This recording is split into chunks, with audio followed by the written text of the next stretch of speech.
دوستانی عزیز سلام علیکم. در زبان تاجیکی یک مقالی بسیار خوب است. آنها با آدمان بد زبان میگن که زبانتا گنده زد.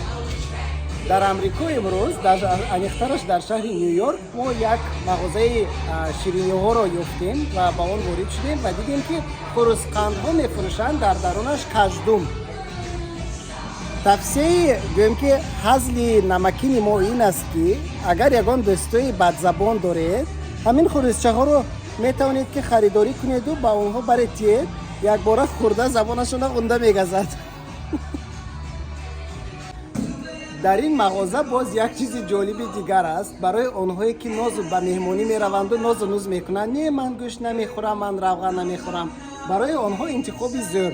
این ملخچه ها با مزه بیکن یعنی گوشت خوک و پنیر و همچنین با مزه سمیتانا و پیاز، آنها میتوانند که به روغن به هیچ چیز با داشتن 1% پروتئین یعنی سفیده از همین ملخچه ها استفاده برند. این ملخچه ها چیپس یعنی.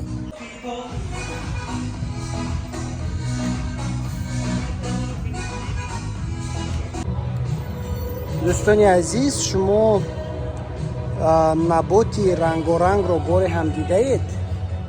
این نباتی جگری، نارنجی، زرد، سبز، پرپل، کبود، سبز، این نبات است. بینید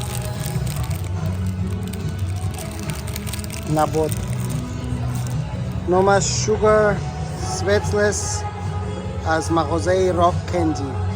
یک دانه آن $1.99 یعنی $2 است. همین نبات